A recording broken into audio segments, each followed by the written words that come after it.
This is the Navigating Adult ADHD podcast, here to help you navigate and thrive with ADHD in adulthood. I'm your host, Zena, and I was diagnosed at age 36. As with many ADHDers, I have a rebellious and non-conformist style, and that means that there will likely be swearing in the coming episode.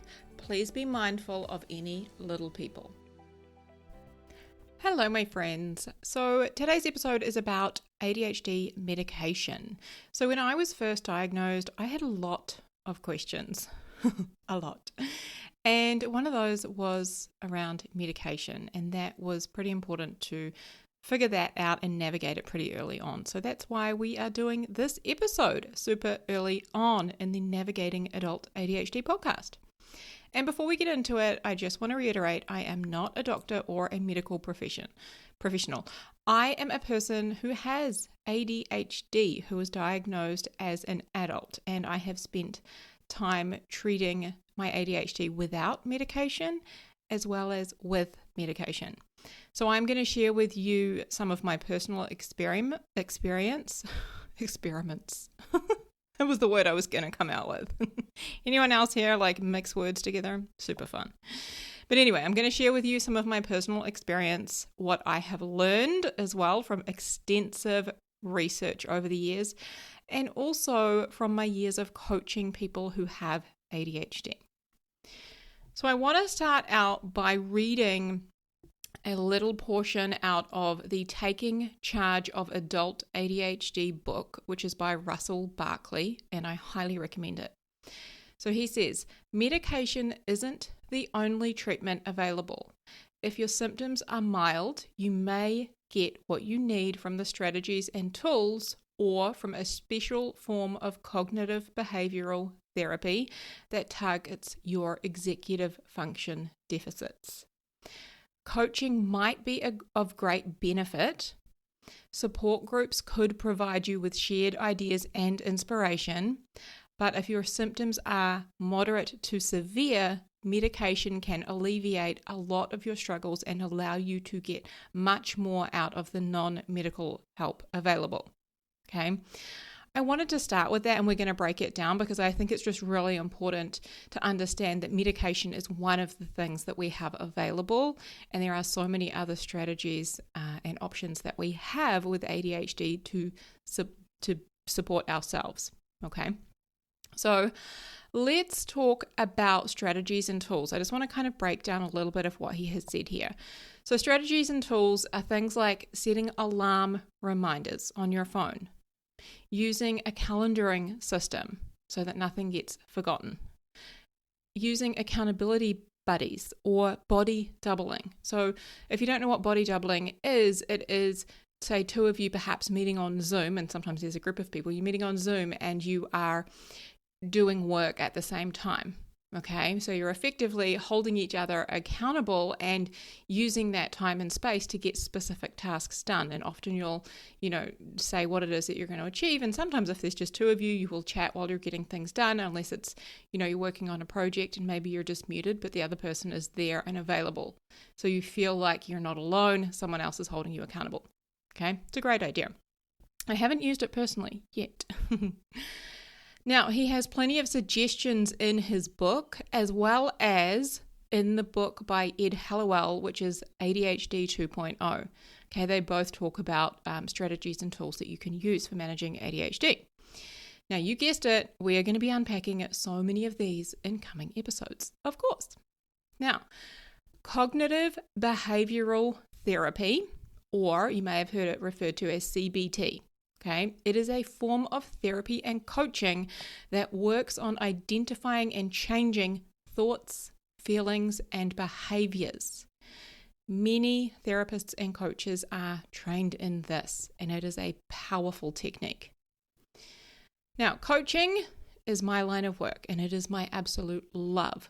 So I'm hugely passionate about this approach, and I am very fortunate to be trained in a CBT, cognitive behavioral therapy form of coaching that is also a form of causal coaching. Now, that means that in the coaching that I do, we get to the root cause of an issue, as opposed to perhaps being an accountability coach. Okay. Now, that being said, if you do choose to work with a coach, I highly recommend that you work with someone who is trained in CBT and or causal coaching, as opposed to just simply holding you accountable to your goals and what you say you're going to do. Okay. Now, we know that with ADHD, it is so much more complex than just being held accountable to getting things done. So if you are going to look at coaching, please be sure to do your research and work with someone who has a really good knowledge of ADHD and our unique brains and challenges. Okay. Next up is support groups. So if you haven't already joined our free Facebook group, Navigating Adult ADHD, then I invite you to do that. You will find the links in the show notes here, and you can also head over to zenajones.com/ADHD. Okay. There are many other Facebook communities that you can also join. And there are also local meetup groups. If you're not familiar with the app or the website that you can visit, it is meetup.com. It is fantastic, a great way to meet like-minded people. And you could also start a group chat with friends or anyone else that you know who has ADHD. It is great to surround yourself with other ADHDers, to be able to share ideas and also to normalize your experience and get validation. I have found it to be incredibly powerful. Okay. Now, for a period of time, all of these things worked incredibly well to treat my ADHD. Okay, now remember, mine will be different to yours. In the last episode where we talked about what ADHD is, we talked about the spectrums and the different, ways in which we are each affected with our ADHD. Okay, so as I said, for a period of time, these tools and strategies worked for me. It has only been in the last 6 months that I have added medication. So all of that being said, let's talk about the meds. That's why we're here. Talk about the medication. So when we talk about meds for ADHD, we have, in most cases, just 2 types, okay? And I'm going to break them down. Within those, we have lots of subtypes, okay? So we've got stimulants and non-stimulants. So the stimulants are the ones that you will most likely have heard of. So names like Ritalin, Concerta, Adderall, Dex, or Vivance. Now, these types of medication, the stimulants, they work on increasing the production of dopamine and norepinephrine.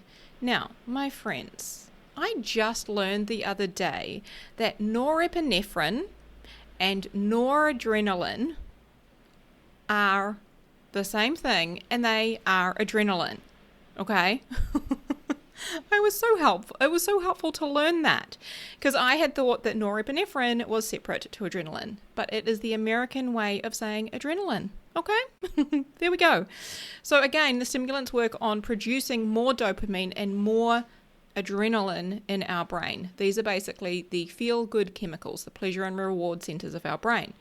Now, when that happens, when we can produce more of that, it helps us to maintain our attention and our focus, to resist distractions and boost self-control. So we have 2 main types of stimulants. We have methylphenidate and we have amphetamines. One of the questions that I often hear from people is, are these meds not quite addictive? Are you worried about getting addicted? And from the research that I have done and the conversations that I've had with experts, medical professionals in this field, the ADHD stimulants are generally not addictive for those of us with ADHD. So the way I like to think of it is, if you think of like a line, kind of a baseline, we're below that line. Okay, so taking the stimulant medication just helps us to raise our levels to normal. And for people who are kind of at normal levels of these chemicals in the brain, they're taking it and it's kind of like a form of speed. It's like it's more of an addictive drug to them because it's giving them a high. Okay? That's my understanding. So although they are called stimulants, and yes, they can give us that stimulation or that boost, they are boosting our underactive or underreactive parts of the brain. Okay? Boosting them up to baseline. So these stimulants help to take our lower levels of dopamine and our lower levels of adrenaline and bring them up, stimulating our mind to do what it's supposed to do. Okay? So some of the common side effects that come with these stimulant medications can be insomnia, loss of appetite, weight loss, headaches, nausea, stomach issues, anxiety, irritability, and muscle tension. Okay? Now, I will share with you my experience because I did have some of those side effects on the first one. Okay? Just want to give you guys a breakdown first, and then I'm going to go into more details of what happened for me and some of the recommendations I have for you on your medication journey based on a lot of shit I've learned. Okay? Hang with me. So, you can also get short-acting and long-acting versions of the stimulants. So when I say short-acting, you will take a pill and it will last anywhere from sort of 1 to 3 or 2 to 5 kind of hours. And that is what I have experimented with, has been short-acting. Now, that is really good in that it's in your system for a short period of time and you can take it multiple times a day. However, if you forget, it can be a bit of a challenge and maybe you will accidentally double up, as I have experienced. So then again, it's often a good place to start to see if that medication reacts well in your body. And that was the only option I was given, was starting with short acting just to see how my body reacted to it. So then you can also get a longer acting, meaning you would take one pill in the morning and that would last you for sort of 8 to 12 hours throughout the day. Okay?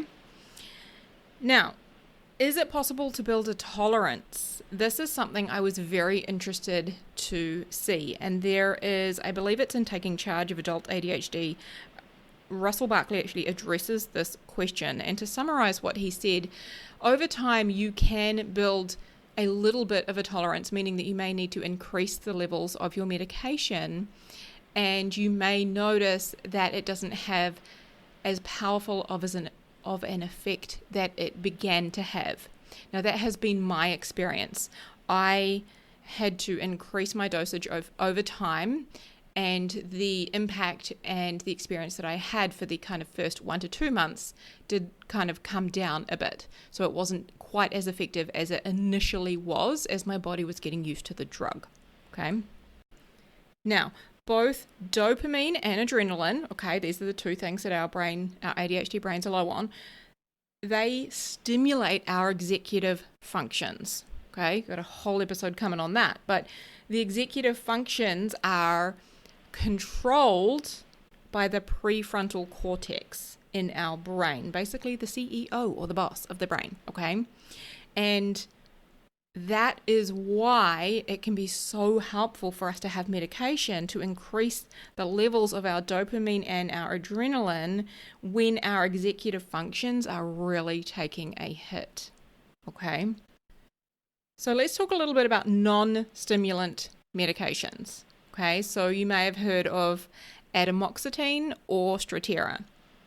Now, this drug mainly targets adrenaline, or what you may have heard it referred to as norepinephrine, but it also, the studies do show that it has an impact on our dopamine over time as well. Okay, now, where the stimulants mainly work towards dopamine, this is kind of working on a different chemical in the brain more so. Okay, so that's one of the main differences. So depending on your particular ADHD and how it impacts you and the challenges that you have as a result, it could possibly work better for you.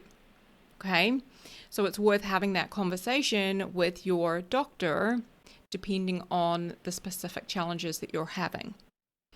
Now, here's one of the things you need to know about non-stimulant medication. It will take longer for it to have an effect. It is very similar to an antidepressant in that it needs to be in your system on average 2 to 4 weeks before you start to really see the benefit, as well as any potential side effects that you will experience. Okay? It also has similar side effects to the stimulants. I will add that there can be sweating, a lower sex drive, drowsiness, dizziness, or lightheadedness. Okay? Now, some studies show that it may not produce quite as much improvement with ADHD symptoms as the stimulants.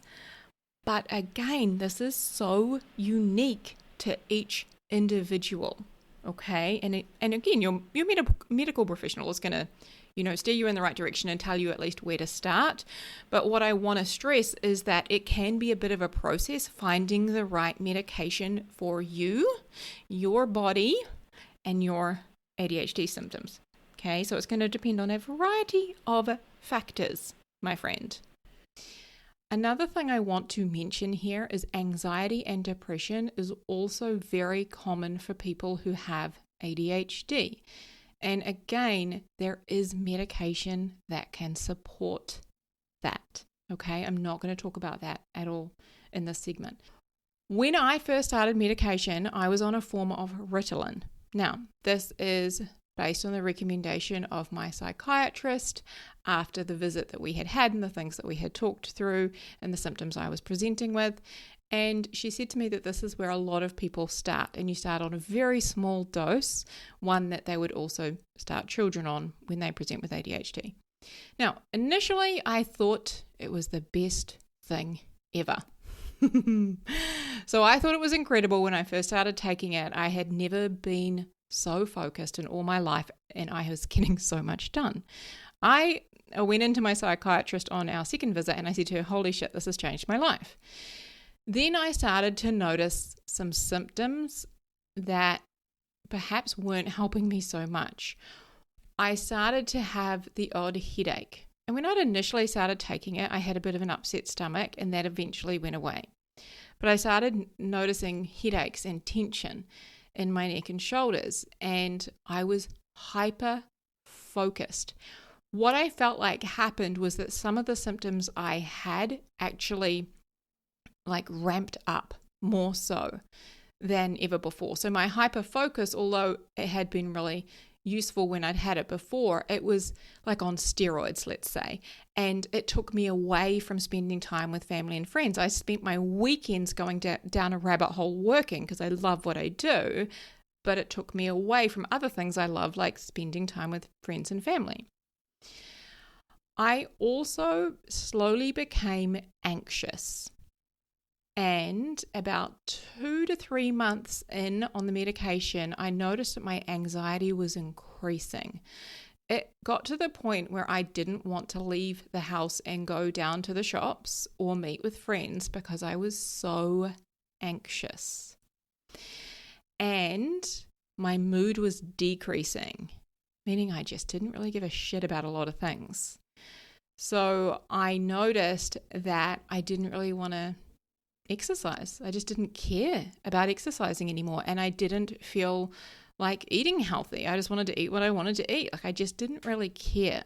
And that was very unusual for me because I was a person previously who had cared a lot about being healthy and being active, and that was really important to me. I also noticed that attached to my cycle, so this is a bit of a tricky one because I'm on a form of contraception where I don't have a period, and it's very hard to track my menstrual cycle. However, I knew for about 2 weeks of the month, the medication didn't really feel that effective. If anything, it made my symptoms of ADHD worse. And on the other 2 weeks of the month, it seemed to be great.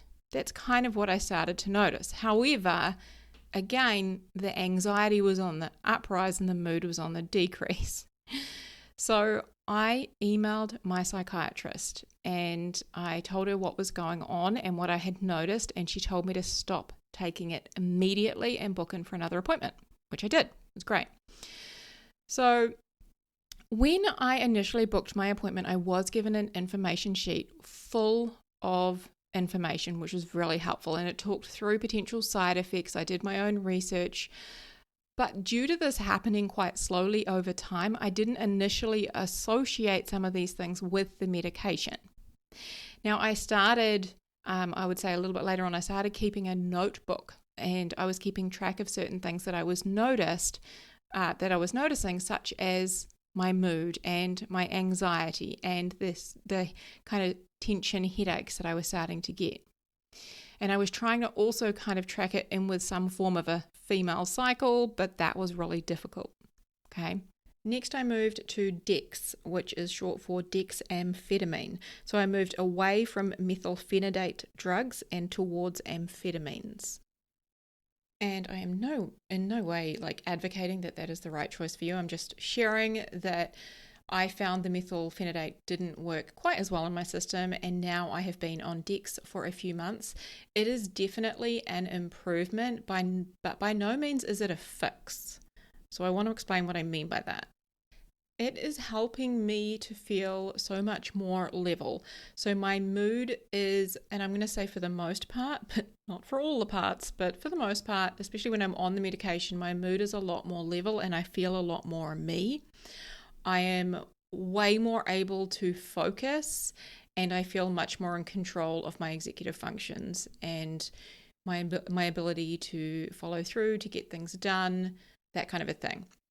However, I am still experiencing things like irritability and frustration. Now, being a woman at the age of mid to late 30s, this is pretty fucking challenging, and kind of from here on, I want to say. And I don't mean that in a really negative way, just in I'm just learning so much about hormones right now. Holy shit. So our hormones can play a huge role in our ADHD symptoms and how effective our ADHD medication can be at various times of the month. Meaning that, again, as I told you with my first medication, I'm now experiencing that there are certain times of the month where this medication isn't quite as strong either. So I have done hormone testing separately, and I have discovered that my progesterone levels are incredibly low. I'm working on increasing those. Now, when they're low, that can also increase anxiety and depression and other mood-related symptoms. So it's not necessarily solely the ADHD. It could also be hormone-related, okay? Yes, of course, there will be a whole podcast on that. I'm in the middle of researching and learning a lot more about it, though. I don't feel confident to bring that to you just yet, okay? So I want to offer you that as well. If you are, so I was age 36 when I'm diagnosed, at 37 now. If you are in that, mid to late 30s going into your 40s and 50s, and perimenopause and changing in hormones or menopause is a thing on your radar, then perhaps getting your hormone levels checked may be of benefit to you, because from what I am learning, if I can increase my hormone levels and try and balance them out a bit more, that is also going to support my ADHD and hopefully lessen some of the symptoms, okay? And of course, we have to balance all of that out with ADHD meds as well. All of that to say, my friends, it is so unique to each of us, and I know that's probably not what you want to hear. I know it's definitely not what I wanted to hear. I wanted someone just to tell me what to do and what to take and make it all better. However, my friends, I promise you that if that is how you feel right now, I promise, there is light at the end of the tunnel, and stick with it because it does get better. Okay, it is a journey, so I definitely recommend that you get support and that you have people you can talk to. Okay, because one of the things that I have learned from many of the clients I've spoken with, the women I've spoken with, the research I have done, is that for us, when the hormones are at play here, it means that we may need to, spend some time really getting to know and understanding our cycle and the various, influences that has on our medication. And we may even need to switch medications and, be on a different medication for half the month. I have heard from quite a few women now who take, 2 weeks of the month, take one medication, 2 weeks of the month, take something else. Okay. Now, work with your medical professional because they are there to support you and help you. And don't forget to advocate for yourself, my friend. So one of the biggest lessons that I have, and one thing I really want you to walk away with, is the importance of making notes of your ADHD symptoms and any side effects that you experience with medication. That is one thing that I would do slightly differently, is I would go back to day one and I would start a little notebook or a journal, set a reminder on my phone every single day to write in that. You can just keep notes on your phone, but I just kept a physical journal. Either's fine. But make notes every single day of what you are experiencing. Do you have any side effects? Have you noticed any change in mood? Are any of your symptoms worse? Which ones are better? How do you feel overall? Have you had any muscle tension, any headaches, anything unusual going on? Where are you at in your cycle? Write that down as well. The more information that you can gather, my friends, just like an experiment, that gets to be fun. So make it fun, make it an experiment, and gather lots of information, because the more information you can gather, and you will need to, gather it over a period of a month to 2 months possibly.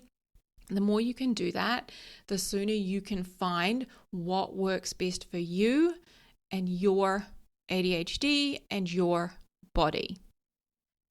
Now, the last thing I want to offer as it relates to medication is that exercise has been probably like one of the biggest forms of medication for me. I didn't really start paying too much attention to that until I started keeping notes in my journal, and I started to make notes about when I was exercising and when I wasn't.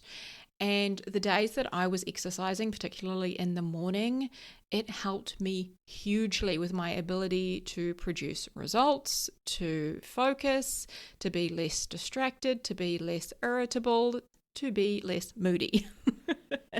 Basically, it made me a better human for the day. But honestly, exercise has been a huge part of my own personal medication protocol. So I highly recommend that is something that you play with and you add into your experiment, and just notice how it impacts your ability to focus and pay attention, and what forms of exercise perhaps work better for you. I know for me, when I get my heart rate quite elevated, that is when I get a huge benefit and reward for the remainder of the day. Okay, definitely pay attention to that. Okay, my friends, so I just want to wrap some of this up by saying, getting onto medication, it can be a journey. Please allow 6 to 12 months to find the right medication and, procedures and systems that work best for you, your body, your ADHD, all the things, okay? Keep track of your symptoms, whether that's a diary or a journal. Have that reminder on your phone. There are apps you can download, but make sure that you keep track of the things that I talked about here. That is really going to help you to work out what you need, what's working, what's not working, and be able to self-evaluate, and again, work with your medical professional to find the best option. Also, play with and experiment with some of the other non-medical, non-medicinal, whatever the word is, options you've got, like exercise, like coaching, like therapy, and, community and support groups. Okay. That's such a great way to hear about other tools and strategies that we use to manage our ADHD, because ultimately medication is not a fix-all. It doesn't make it go away, but it will help many of us, along with lots of other tools and support that we have available. Okay, my friends, this is not going to be the last podcast on medication, because I am on the journey with you. As things evolve and change, I will update you with more information and share my experience with you all. Okay, huge love. Take care. I'll speak to you soon. Hey friend, I know exactly what it's like to feel frustrated and confused with your ADHD, and to wish that you could better understand what the hell is going on in your brain. And that's exactly why I created my coaching program, Thriving with ADHD. Inside Thriving with ADHD, you learn a step-by-step process to set and finally achieve your goals, to understand yourself and your ADHD. It's where you learn to feel better and manage your emotions and create systems and processes that work for you with your ADHD brain. This is designed for you to learn how to thrive with ADHD so you can create the life that you were meant to live. Visit zenajones.com/ADHD to learn more and book a consultation.